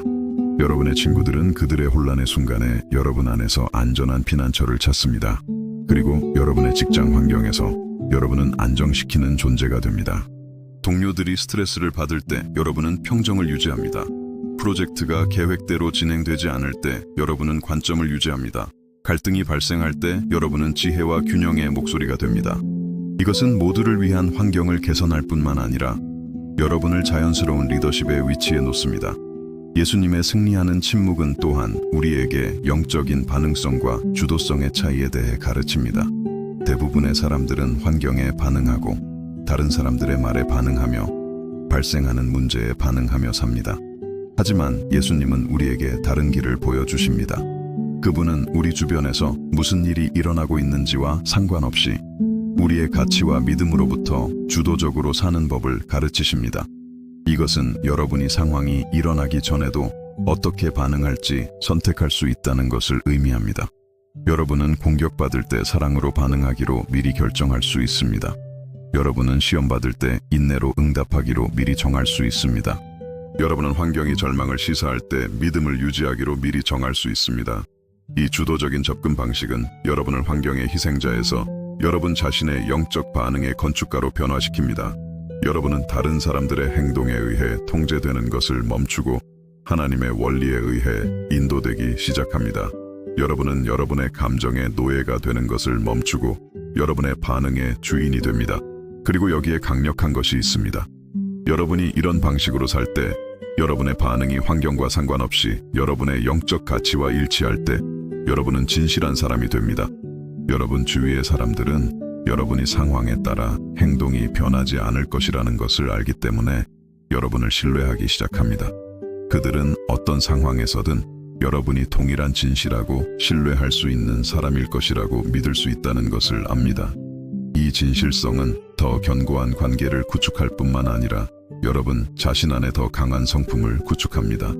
여러분이 감정적으로 반응하는 대신 여러분의 영적 가치에 따라 응답하기를 선택할 때마다 여러분은 여러분의 성품을 강화합니다. 여러분이 충동성 대신 지혜를 선택할 때마다 여러분은 영적 성숙에서 성장합니다. 용서 또한 우리가 예수님의 승리하는 침묵을 이해할 때 새로운 차원을 얻습니다. 그분은 단지 자신의 고소인들을 용서하고 계셨던 것이 아닙니다. 그분은 전통적인 인간적인 용서를 넘어선 종류의 용서를 보여주고 계셨습니다. 그것은 뉘우침을 기다리지 않고 인정을 요구하지 않으며 상대방의 행동 변화에 의존하지 않는 용서였습니다. 이런 종류의 용서는 해방적입니다. 왜냐하면 그것은 여러분을 분노해서뿐만 아니라 여러분이 앞으로 나아가기 위해 상대방이 변하는 것을 볼 필요성에서도 해방시키기 때문입니다. 여러분은 그 사람이 당신에게 상처를 주었다는 것을 결코 인정하지 않더라도 완전히 용서할 수 있습니다. 여러분은 그 사람이 동일한 행동을 계속하더라도 원한을 놓아줄 수 있습니다. 여러분은 그 사람이 그 사랑을 받을 자격이 없을 때조차도 사랑을 선택할 수 있습니다. 이것은 학대를 받아들이거나 반복적으로 해로운 상황에 자신을 두는 것을 의미하지 않습니다. 이것은 여러분이 사람들을 사랑하면서 동시에 건강한 경계를 설정할 수 있다는 것을 의미합니다. 여러분은 완전히 용서하면서도 각 사람과 어떻게 관계를 맺을지에 대해 현명한 선택을 할 수 있습니다. 여러분은 순진하지 않으면서도 연민을 가질 수 있습니다. 이 이해에서 솟아나는 희망은 비범합니다. 왜냐하면 여러분의 감정적 안녕이 다른 사람들의 행동에 달려있지 않다는 것을 깨달을 때 여러분의 내면의 평화가 제3자의 행동에 조건 지어지지 않는다는 것을 이해할 때 여러분의 행복이 여러분의 인간관계가 아니라 하나님과의 관계에 기반한다는 것을 이해할 때 여러분은 소수의 사람들만이 경험하는 자유를 발견하기 때문입니다. 이 자유는 여러분이 거절당할 두려움 없이 사랑하게 합니다. 인정받지 못할 두려움 없이 섬기게 합니다. 착취당할 두려움 없이 관대하게 합니다. 상처받을 두려움 없이 취약하게 합니다. 왜냐하면 이런 일들이 일어나더라도 여러분이 거절당하고 인정받지 못하고 착취당하거나 상처받더라도 여러분의 정체성과 가치는 여러분을 향한 하나님의 변치 않는 사랑에 기반하기 때문에 온전하게 남아있기 때문입니다. 성령의 임재는 여러분이 이 영적인 차원에서 살 때 더 현실적이고 뚜렷해집니다. 왜냐하면 여러분이 더 이상 자신을 변호하는 데 신경 쓰지 않을 때, 다른 사람들의 의견에 대해 더 이상 불안해하지 않을 때, 여러분의 통제 밖에 있는 상황을 통제하려 하지 않을 때, 여러분은 위로자의 부드럽고 끊임없는 임재를 인식할 정신적, 감정적 공간을 만들기 때문입니다. 성령은 여러분이 그분의 음성에 더 잘 조율되어 있기 때문에 더 명확한 방식으로 여러분을 인도하기 시작합니다. 그분은 여러분이 그분의 위로에 더 열려 있기 때문에 더 깊은 방식으로 여러분을 위로하기 시작합니다. 그분은 여러분이 혼자 강해지려 하는 대신 그분의 힘에 더 의존하기 때문에 더 강력한 방식으로 여러분을 강화하기 시작합니다. 성령과의 이 파트너십은 여러분의 내면 생활뿐만 아니라 하나님의 나라에서의 여러분의 효과성도 변화시킵니다. 여러분은 주위 사람들의 필요에 더 민감해집니다. 여러분은 더 큰 영적 분별력을 발전시킵니다. 여러분은 치유와 희망을 가져다주는 말을 하는 것이 더 쉬워집니다. 여러분은 하나님의 손에 더 유용한 도구가 됩니다. 그리고 이제 우리는 가장 해방적인 진실 중 하나에 도달했습니다. 여러분은 하나님께 쓰임받기 위해 완벽할 필요가 없습니다. 여러분은 다른 사람들의 삶에 축복이 되기 위해 모든 답을 가질 필요가 없습니다. 여러분은 하나님의 능력의 간증이 되기 위해 문제없는 삶을 살 필요가 없습니다. 사실 종종 우리의 약점과 싸움을 통해 하나님은 그분의 힘과 은혜를 더 명확하게 보여주십니다. 빌라도 앞에서의 예수님의 침묵은 약함의 표현이 아니라 힘의 표현이었습니다. 패배의 신호가 아니라 승리가 건설되고 있다는 신호였습니다. 실패의 증거가 아니라 성공이 준비되고 있다는 증거였습니다. 그리고 마찬가지로 여러분의 명백한 약함의 순간, 여러분의 싸움, 여러분의 어려움은 하나님께서 여러분의 가장 위대한 승리를 준비하고 계시는 순간일 수 있습니다. 이것이 생성하는 신적인 계획에 대한 신뢰는 흔들리지 않습니다.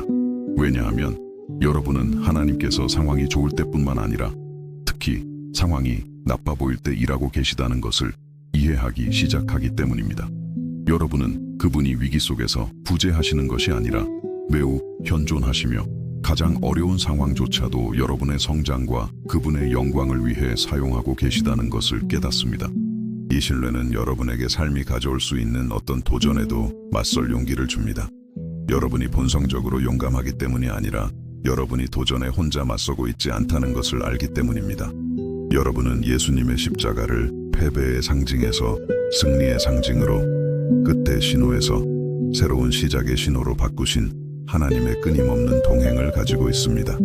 만약 이 진실들이 여러분의 마음에 와닿고 있다면, 만약 여러분이 이 메시지를 통해 희망과 힘을 느끼고 있다면 하나님께서 여러분에게 어떻게 말씀하고 계시는지 댓글을 남겨주세요. 여러분의 경험은 누군가가 신뢰하는 침묵의 힘을 발견하는 데 필요한 격려가 될 수 있습니다. 예수님의 승리하는 침묵은 우리의 가장 큰 힘이 말하는 능력에 있는 것이 아니라 신뢰하는 능력에 있다는 것을 드러냅니다. 우리의 가장 큰 승리는 다른 사람들을 설득하는 데 있는 것이 아니라 하나님 안에서 쉬는 데 있습니다. 우리의 가장 큰 능력의 표현은 우리 자신을 변호하는 데 있는 것이 아니라 하나님께서 우리의 변호가 되시도록 허락하는 데 있습니다. 그리고 우리가 이 영적인 차원에서 살 때 우리는 어떤 인간적인 한계도 초월하는 능력, 어떤 외부적인 혼란도 이겨내는 평화, 우리가 직면하는 환경과 상관없이 굳건히 서 있는 기쁨에 접근할 수 있다는 것을 발견하게 됩니다. 이제 우리는 함께한 여정의 마지막에 이르렀고 이토록 깊고 변화를 가져오는 진리에 대해 저와 함께 성찰하는데 시간을 내주신 여러분 한 분 한 분께 제 마음은 감사로 가득합니다. 이 대화를 통해 우리는 빌라도 앞에서의 예수님의 침묵이 단지 2000년 전에 일어난 역사적 사건이 아님을 발견했습니다. 그것은 지혜롭게 사는 법, 고요함 속에서 힘을 찾는 법, 명백한 취약함 속에서 능력을 발견하는 법에 대한 시대를 초월한 교훈이었습니다. 우리는 두려움 때문에 침묵하는 것과 믿음 때문에 침묵하는 것 사이에는 근본적인 차이가 있음을 보았습니다. 지혜로운 침묵은 포기의 한 형태가 아니라 아버지의 손에 신뢰하며 맡기는 한 형태임을 이해했습니다.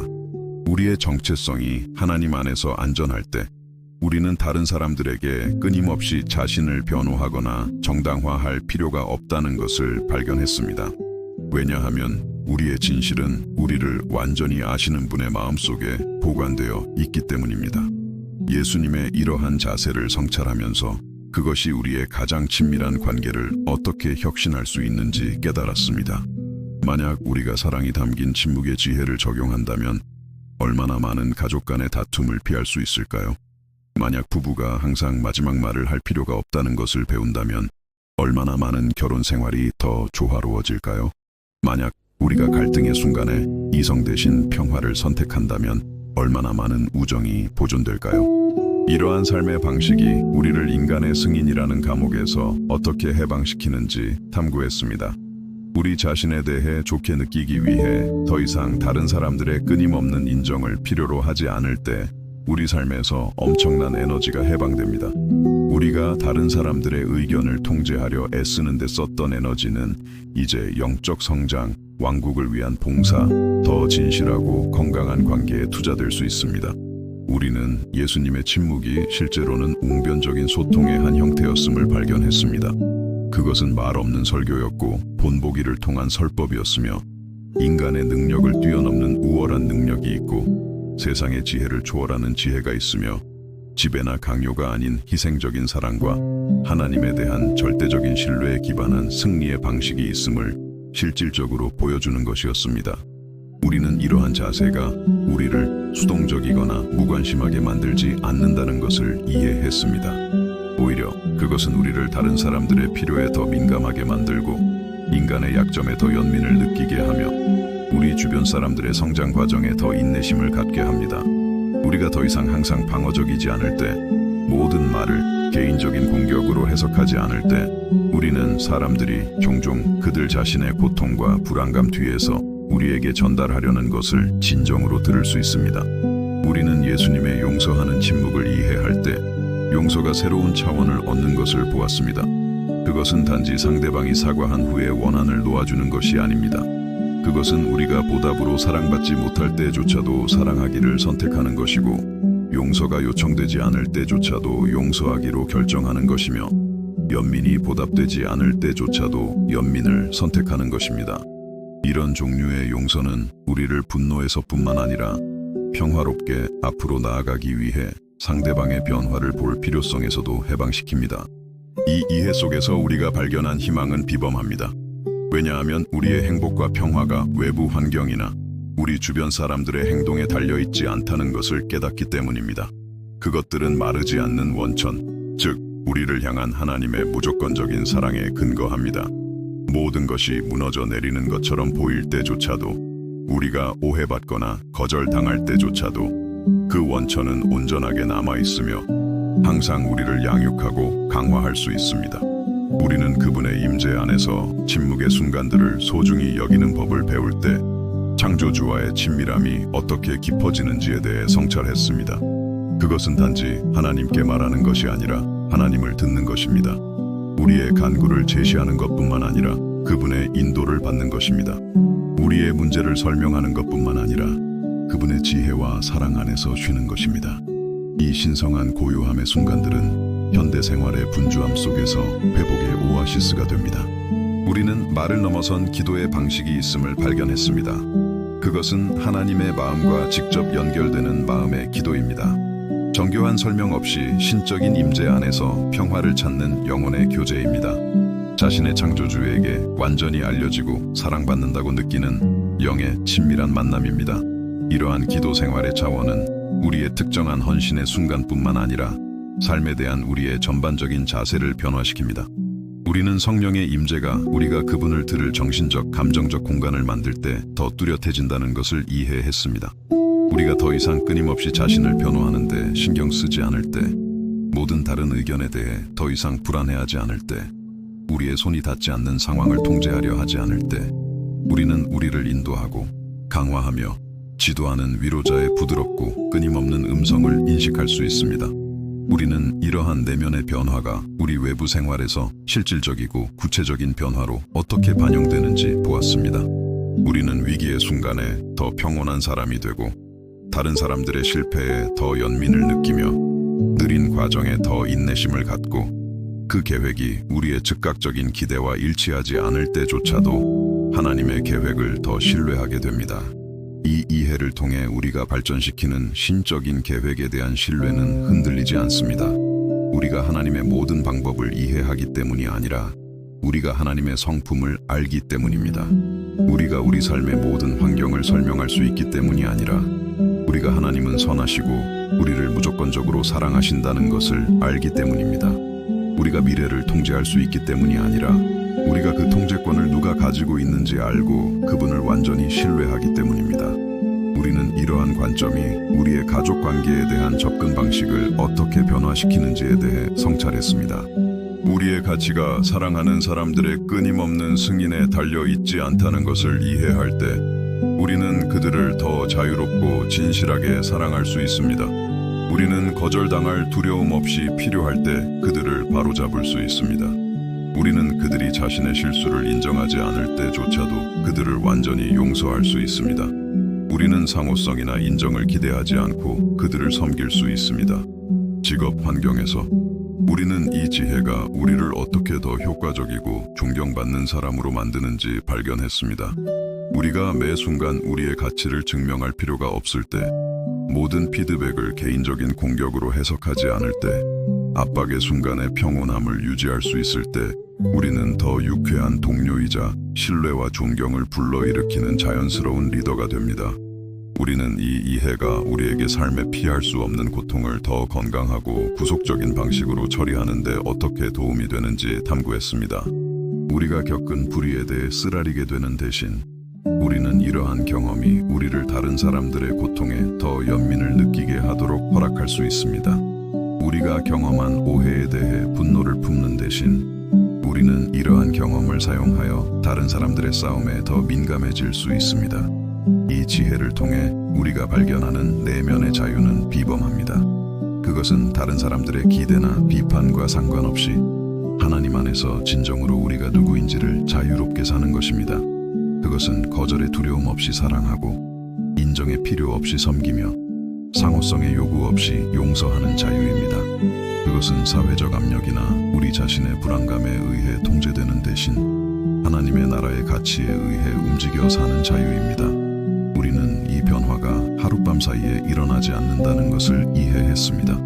그것은 점진적인 영적 성장의 과정이며 평생 지속되는 성화의 길입니다. 우리가 실패할 순간이 있을 것이고 우리의 첫 반응이 여전히 방어적일 때가 있을 것이며 여전히 자신을 정당화하려는 오래된 절박함을 느낄 상황이 있을 것입니다.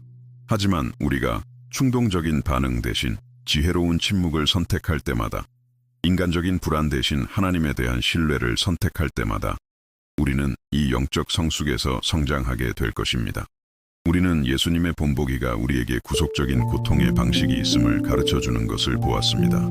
고통 자체가 바람직하기 때문이 아니라 우리가 하나님과의 교제를 통해 우리의 고통을 처리할 때 성령께서 힘든 순간에 우리를 위로하고 강화하시도록 허락할 때 이러한 경험이 아마도 다른 방식으로는 불가능했을 방식으로 우리를 그리스도의 형상으로 빚어갈 수 있기 때문입니다. 이것이 우리에게 제공하는 희망은 깊고 지속적입니다. 삶의 가장 어두운 골짜기에서도 가장 큰 오해의 순간에서도 해결책이 없어 보이는 상황에서도 우리는 하나님께서 우리의 유익과 그분의 영광을 위해 일하고 계심을 신뢰할 수 있습니다. 우리는 우리의 이야기가 현재의 환경으로 끝나지 않고 그리스도께서 이미 우리를 위해 얻으신 최종적인 승리로 끝난다는 확신 속에서 쉴 수 있습니다. 우리는 이 영적인 차원에서 살 때, 우리 삶이 하나님의 나라의 원리와 일치할 때, 우리가 우리 주변 세상에서 평화와 화해의 도구가 된다는 것을 발견했습니다. 폭풍우 속에서의 우리의 평온함은 복음에 변화시키는 능력에 대한 조용한 간증이 됩니다. 무조건적으로 용서하고 사랑하는 우리의 능력은 다른 사람들을 그리스도의 사랑으로 이끕니다. 하나님에 대한 우리의 흔들리지 않는 신뢰는 믿기 위해 애쓰는 마음속에 믿음을 불러일으킵니다. 이 이해에서 솟아나는 감사는 자발적이고 진실합니다. 우리에게 사는 법을 가르쳐 주셨을 뿐만 아니라 우리 앞에서 완벽하게 그 가르침을 살아내신 구원자가 계심에 감사합니다. 우리가 이러한 신적인 원리에 따라 살 수 있도록 우리를 가능하게 하시는 예수님 안에 거하셨던 바로 그 성령에 접근할 수 있음에 감사합니다. 우리의 여정에서 우리가 혼자가 아니라 우리가 이해할 수 있는 것보다 더 우리를 사랑하시는 하나님의 끊임없는 동행이 있음을 아는 것에 감사합니다. 이 성찰의 끝에 이르러 제 마음은 깊은 평화로 가득 차 있으며 여러분의 영혼도 이와 동일한 평온함을 경험하고 있다고 믿습니다. 왜냐하면 우리는 우리의 삶의 경험을 완전히 변화시킬 힘을 가진 진리에 닿았기 때문입니다. 우리는 더 이상 다른 사람들의 의견에 대해 불안해하며 살 필요가 없습니다. 우리는 더 이상 끊임없이 자신을 변호하는 데 에너지를 낭비할 필요가 없습니다. 우리는 더 이상 사람들이 우리를 어떻게 보거나 해석하는지를 통제하려는 무게를 짊어질 필요가 없습니다. 하나님은 2000년 전 그 법정에서 예수님과 함께 계셨듯이 바로 이 순간 여러분과 함께 계십니다. 폭풍우 속에서 우리 구원자에게 평온함을 유지할 힘을 주셨던 바로 그 임재가 오늘, 지금 여러분이 직면하고 있는 어떤 상황에서도 여러분에게 가능합니다. 여러분이 얼마나 오해받는다고 느끼든, 얼마나 부당한 대우를 받았든, 여러분의 길이 얼마나 외로워 보이든 상관없습니다. 여러분은 혼자가 아닙니다. 예수님께서 우리에게 가르쳐 주신 지혜로운 침묵은 현실로부터의 도피가 아니라 하나님의 임재 속으로 깊이 뛰어드는 것입니다. 바로 그곳, 그 신성한 고요함 속에서 우리는 어떤 폭풍우에도 맞설 힘을 찾습니다. 그 신적인 평온함 속에서 우리는 세상이 줄 수도 없고 빼앗을 수도 없는 평화를 발견합니다. 그 흔들리지 않는 신뢰 속에서 우리는 진정한 자유, 다른 사람들의 기대나 비판과 상관없이 하나님께서 우리를 창조하신 모습 그대로 사는 자유를 발견합니다. 이 소중한 확신을 가지고 가십시오. 여러분은 하나님께 무한히 사랑받고 있습니다. 여러분의 정체성은 그분 안에서 안전합니다. 여러분의 가치는 창조주의 마음속에 세워져 있습니다. 그리고 여러분 주변에서 일어나는 어떤 것도, 절대로 어떤 것도 이 근본적인 현실을 바꿀 수 없습니다. 심지어 여러분 자신의 실수나 실패조차도 하나님께서 여러분에 대해 가지신 사랑을 바꿀 수 없습니다. 여러분이 여기를 떠나 삶의 도전적인 상황들에 직면할 때 예수님의 승리하는 침묵을 기억하십시오. 설득력 있는 말이나 뛰어난 논증에 의존하지 않는 승리의 방식이 있다는 것을 기억하십시오. 신뢰에 찬 고요함을 통해 나타나는 강함의 방식이 있습니다. 진정한 겸손과 아버지의 손에 완전히 맡김으로써 표현되는 능력의 방식이 있습니다. 여러분이 전체 그림을 볼 수 없을 때조차도 하나님께서 여러분의 삶을 통해 아름다운 이야기를 쓰고 계시다는 확신 속에서 안식을 찾으시길 바랍니다.